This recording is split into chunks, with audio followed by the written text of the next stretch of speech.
देखो जी, अभी इससे पहले हमने पढ़ा था एडिशन वेक्टर्स का। एडिशन में हमने वेक्टर सीखा था triangle law of vector addition, ठीक है ना। Triangle law of vector addition, triangle law में कोई भी दो वेक्टर चाहिए, ठीक है ना, और उन दो वेक्टर में आप एक पहले के हेड से दूसरे की टेल को ज्वाइन कर दो, और जो आपकी तीसरी क्लोजिंग साइड हो उसका ऑर्डर ऐसे ना हो, ये तो सेम ऑर्डर में हो गया, देखो 1 2 3 सेम ऑर्डर, सेम नहीं करना, ऑर्डर जो ऑपोजिट करोगे this is called resultant vector, ठीक है ना। तो आपने रिजल्ट जो निकाला था ये r बराबर आया था √a² + b² + 2ab cos theta, ठीक है, ये रिजल्ट आया था। अब ये रिजल्ट था जी, ठीक है, रिजल्ट था मान लिया। अब क्या चक्कर है, अब टॉपिक का नाम है resultant vector. Resultant vector, resultant में क्या अंतर है? रिजल्टेंट वेक्टर में डायरेक्शन भी है, रिजल्टेंट में सिर्फ ये स्केलर है, सिर्फ मैग्नीट्यूड है। आपने कहा ठीक है, ये बताओ 2 + 2 कितना होता है? आपने बोला 4। लेकिन मैं बात करूँ ये स्केलर के मामले में हुआ, मैंने कहा वेक्टर है, बताओ 2 और 2 0, और 2 और 2 4, और 2 और 2 आपने बोला 2√2, मतलब निकाल लोगे इस वाले फॉर्मूले से। ओके, ये आपने क्या इसमें डायरेक्शन निकाली किसी में? आपने कहा नहीं, हमने सिर्फ रिजल्टेंट का मैग्नीट्यूड निकाला, ठीक है ना।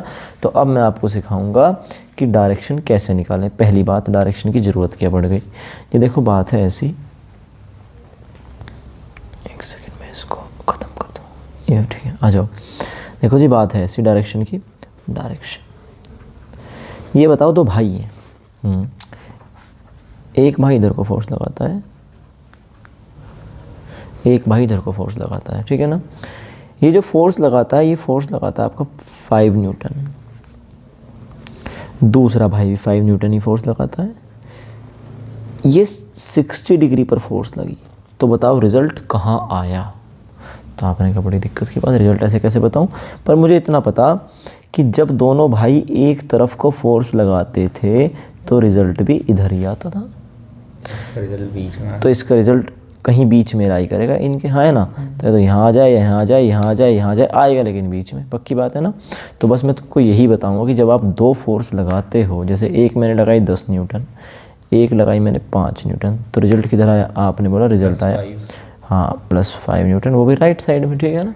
5 न्यूटन राइट साइड में रिजल्ट आ गया। ओके, तो रिजल्ट होता है कि उसका नेट इफेक्ट, उसके नेट इफेक्ट की जो डायरेक्शन, ठीक है ना, नेट इफेक्ट की जो डायरेक्शन, ठीक है। जैसे एक पत्थर है, आप इसे ऐसे समझो, एक पत्थर पे एक ने लगाया इधर को फोर्स, एक ने लगाई इधर को फोर्स, तो पत्थर कहीं बीच में तो जाएगा, समझे कि नहीं समझे? तो इसका क्या होगा? Resultant vector. तो उसे निकालने का तरीका क्या है? रिजल्टेंट वेक्टर आखिर निकालें कैसे?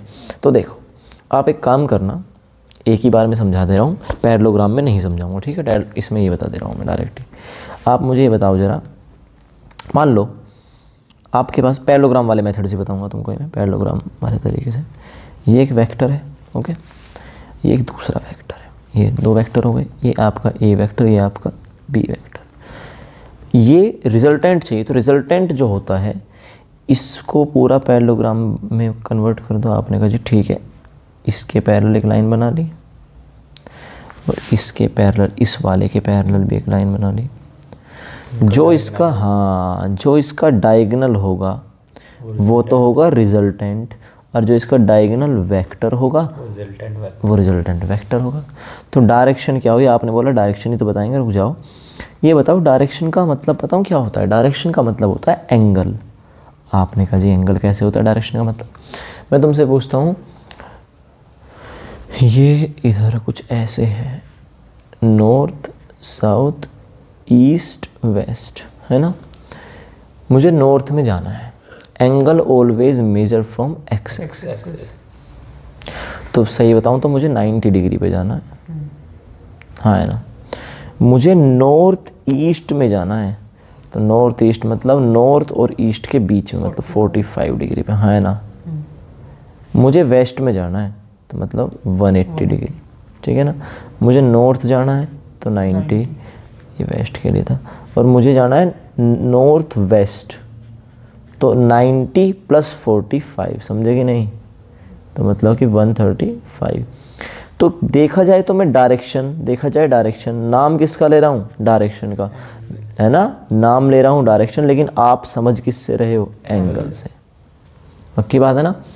तो डायरेक्शन ही एंगल है, बात कह सकता हूँ कि एंगल को ही आप डायरेक्शन कह सकते हो कि मैं 30 डिग्री पे खड़ा हुआ हूँ, तो इसका मतलब ये हॉरिजॉन्टल, तो ये 30 डिग्री, हाँ है ना, समझे कि नहीं समझे। तो एंगल ऑलवेज मेजर फ्रॉम, हाँ, एक्स एक्सिस। तो ये बस ये हो गया आपका रिजल्टेंट वेक्टर ये वाला, और ये जो हो गया इसका एंगल डायरेक्शन वाला, ठीक है ना। तो ये हो गया फाई। पक्की बात। अब ये बताओ एक परपेंडिकुलर बना लिया जाए, आपने कहा जी बिल्कुल बना लिया जाए, ठीक है। अब ये कितना डिग्री, 90 डिग्री। अब ये बता दो ज़रा, ये तो था ए वेक्टर, और हमने इसको कितना निकाला था जी, हमने इसको बताया था आपका, इसको बी वेक्टर कोस थीटा, क्योंकि अगर ये वाला बी वेक्टर तो ये वाला भी कितना, बी वेक्टर, और ये बी वेक्टर ये अगर फाई तो ये भी नहीं, ऐसे कैसे फाई भाई साहब, ये ए वेक्टर है और ये बी वेक्टर है, ए वेक्टर और बी वेक्टर इसके ये वाली पैरेलल है, तो ये थीटा होगा, क्योंकि ए और बी वेक्टर के बीच का एंगल कितना, थीटा। ये फाई क्या है, तो फाई तो रिजल्टेंट वेक्टर का एंगल है, समझे कि नहीं समझे।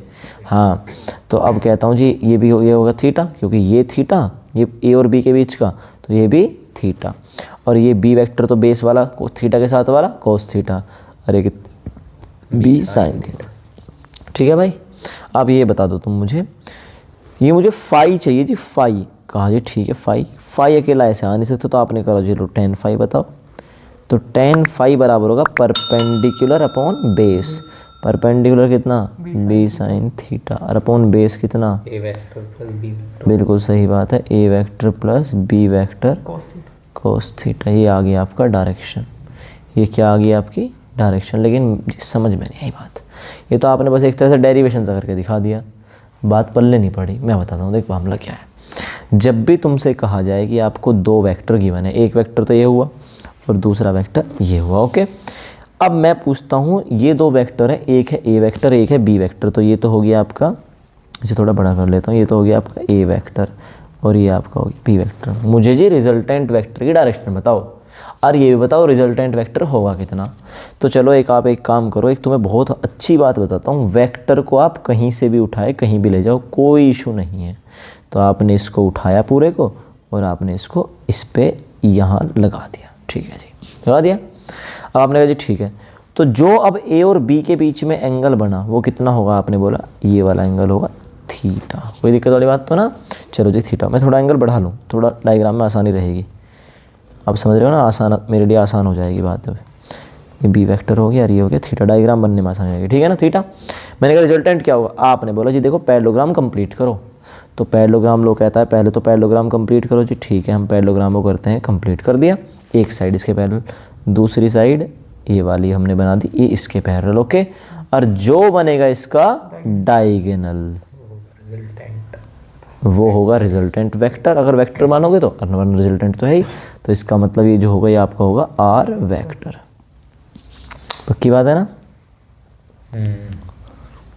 Are vector, okay. चलो जी ठीक है। अब ये बताओ इस आर वेक्टर की डायरेक्शन क्या है जी, आप यही तो कहना चाह रहे हैं आर वेक्टर कितने एंगल पे है। हाँ, angle always measure from x axis, तो ये एंगल हो गया आपका फाई, समझे कि नहीं समझे। अरे फाई बराबर क्या होगा, आपने बोला देखो जी मेरी बात सुनो, फाई को तो हम tan फाई से निकाल लेंगे, लेकिन सुनो ये जो डायरेक्शन आई ना ये वाली, ये आई इसके रिजल्ट की डायरेक्शन। पक्का कह रहा जी, चलो ठीक है हम समझ गए। जरा एक केस और बताओ, एक वेक्टर तो ये रहा और एक वेक्टर ये रहा, ओके। मुझे इन दोनों के रिजल्ट चाहिए, एक वेक्टर तो ये रहा और एक वेक्टर ये रहा, ओके। ठीक है जी, देते हैं रिजल्ट। ये है आपका ए वेक्टर, ये है आपका बी वेक्टर। आप मुझे ये बताओ, पहले तो इन वेक्टर को टेल से टेल मिला दो, ठीक है ना, पैरेललोग्राम में टेल से टेल और ट्रायंगल ऑफ एडिशन में टेल से हेड, ओके। तो आपने कहा जी ठीक है मिला दिए, ये आपके मिला दिए, ओके। अब क्या करें, अब बना हुआ पैरेललोग्राम, ठीक है ना। चलो जी इसके बराबर में पैरेलल में एक लाइन बनाई, इसके पैरेलल वो बनाया, ठीक है, और इस वाली के पैरेलल यहाँ ऐसे बनाया, और जो बनेगा इसका डायगोनल वही क्या कहलाएगा, रिजल्टेंट वेक्टर। ओके, और जितने एंगल पे डायगोनल आया वही क्या होगा, ये एंगल ही क्या होगा, फाई, और यही होगी रिजल्टेंट वेक्टर की डायरेक्शन। क्या आपको मेरी बात समझ में आ गई, नहीं आ गई? और इसको निकालने का तरीका क्या है, आपने बोला ये है ए वेक्टर, ये है बी वेक्टर, तो तरीका होगा ये भी कितना होगा भाई, बी वेक्टर होगा कि नहीं होगा? तो आपने बोला इसके लिए तरीका होगा परपेंडिकुलर अपॉन बेस। यहाँ परपेंडिकुलर कितना, बी वेक्टर, है ना, बी वेक्टर ये ना है तो, और ये ए वेक्टर, तो tan फाई बराबर कितना आ गया, बी वेक्टर अपॉन ए वेक्टर। आपने बोला जी आप गलत कह रहे, कैसे? क्योंकि आपने तो पहले बहुत बड़ा फॉर्मूला आया था भाई। यहाँ थीटा कितना है, थीटा कितना है यहाँ इस वाले केस में, थीटा थीटा थीटा तो है ही नहीं है। अरे पागलो, theta always angle between, theta किसके बीच का एंगल होता है जी, थीटा एंगल होता है बिटवीन, हाँ, ए वेक्टर एंड बी वेक्टर। तो ए वेक्टर तो ये, और बी वेक्टर का कितना एंगल, 90। तो थीटा इस केस में कितना बन गया, 90। तो tan फाई बराबर क्या होता है, याद करो डेरिवेशन, आपने बोला परपेंडिकुलर होता है बी कोस थीटा, और अपॉन बेस क्या होता था, ए प्लस बी कोस थीटा। याद आया कि नहीं आया, समझ में आया ना? क्योंकि हाँ ए साइन थीटा मतलब B sine theta. Okay, perpendicular upon पूरा बेस, याद आया ना? ये हमारा बी साइन थीटा हुआ करता था, और ये हमारा इतना ए वेक्टर, और वो हमारा इतना बी वेक्टर कोस थीटा। ठीक है ना? तो हिसाब से हमने कर दिया।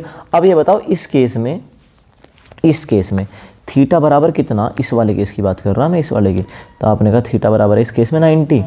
तो tan फाई रिजल्टेंट वेक्टर की डायरेक्शन होगी, आपने बोला बी वेक्टर है ना, बी वेक्टर साइन 90 अपॉन ए वेक्टर प्लस बी कोस 90। ठीक है भाई, साइन 90 कितना होता है 1, तो ये तो हो गया बी वेक्टर अपॉन ए वेक्टर प्लस साइन 90 कितना होता है 0, हाँ है ना? तो इसका मतलब tan फाई बराबर कितना हो गया, और मैंने ये बात डायरेक्ट यहाँ कह दी, कोई दिक्कत वाली बात तो ना? चलो मैं तुमसे एक केस और पूछता हूँ, ये बताओ दो वेक्टर हैं, ठीक है जी, दो वेक्टर हैं। एक वेक्टर तो है आपका 4 न्यूटन, और दूसरा वेक्टर भी आपका 4 न्यूटन। कोई दिक्कत तो ना?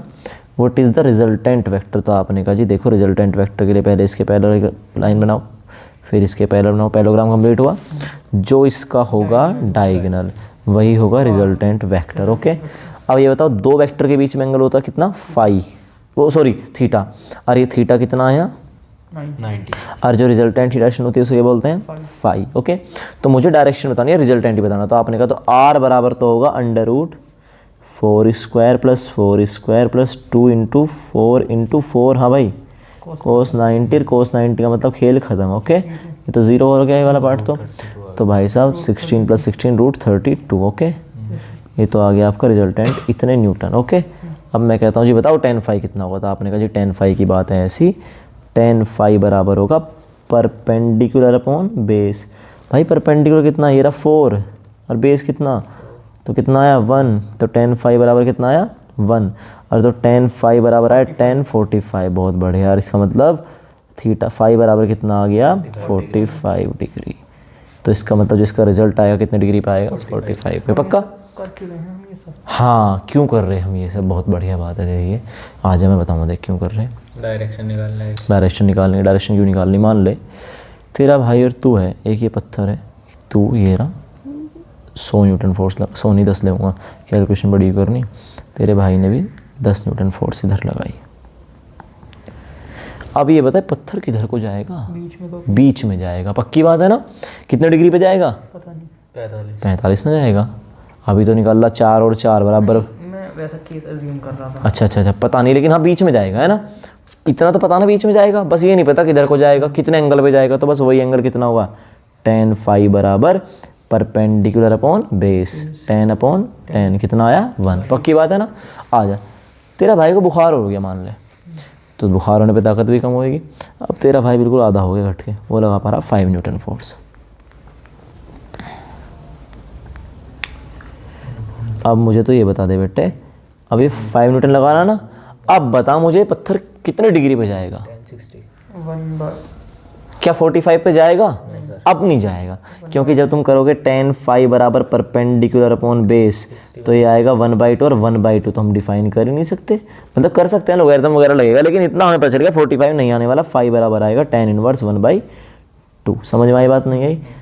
क्लियर है ना बात तुमको? ये हमने डायरेक्शन निकाली है और ऊपर मैग्नीट्यूड निकाला। हाँ, और इसका मैग्नीट्यूड कितना आएगा अब मिला के? r बराबर √25 प्लस 100 है ना, प्लस 2 × 5 × 10 √125 cos 90 तो ख़त्म हो गया, तो √120, हाँ ये √125 आ गया। मैग्नीट्यूड आएगी डायरेक्शन। बस इतने फोर्स आप दोनों भाई मिलकर लगा पाओगे और इस डायरेक्शन में लगाओगे। समझ में आ गई बात तुमको? पक्का ना? और सर ये इनवर्स का कैसे निकलता है? इनवर्स का भाई मेरी बात सुन, ये तुम्हें पहली बात तो निकालने की जरूरत नहीं, कुछ वैल्यू स्पेसिफिक आएंगी, ठीक है ना, वो तुम्हें डायरेक्ट याद कर लेनी है, ठीक है, ज़्यादा कुछ निकालने नहीं है इसमें। चलो मुझे एक बात बताओ, जब दो फोर्सेस एक दूसरे के परपेंडिकुलर लगती हैं तो रिजल्ट 45 डिग्री पे आता है ऑलवेज? ऑलवेज ऑलवेज तो नहीं, तो कब आता है? फोर्स जब सेम फोर्स लगा। जब सेम फोर्स लगी हो, क्योंकि tan phi बराबर क्या होता है? परपेंडिकुलर अपॉन, और जब इन दोनों की वैल्यू सेम हो जाए, मान लो 5, तभी तो 1 आएगा, तभी तो phi बराबर 45 डिग्री आएगा, हाँ है ना। अगर एक ने फोर्स कम लगाई एक ने ज़्यादा तो रिजल्ट 45 नहीं आएगा। समझ में आ गई बात तुमको? तो अब तुम्हें डायरेक्शन लो समझ में आ गया? डायरेक्शन के सिर्फ 2 वेक्टर लो, ले लिए, उनका क्या पैरेललोग्राम कंप्लीट करो, कर लिया, जो रिजल्टेंट आया, जो डायगोनल था वही रिजल्टेंट है, और रिजल्टेंट ने जितना एक्स एक्सिस एंगल बनाया फाई, वही क्या होगी इसकी डायरेक्शन। समझ में आ गया पूरा लोचा? कोई दिक्कत तो नहीं डायरेक्शन निकालने में? चलो जी अब हम आगे बढ़ते हैं।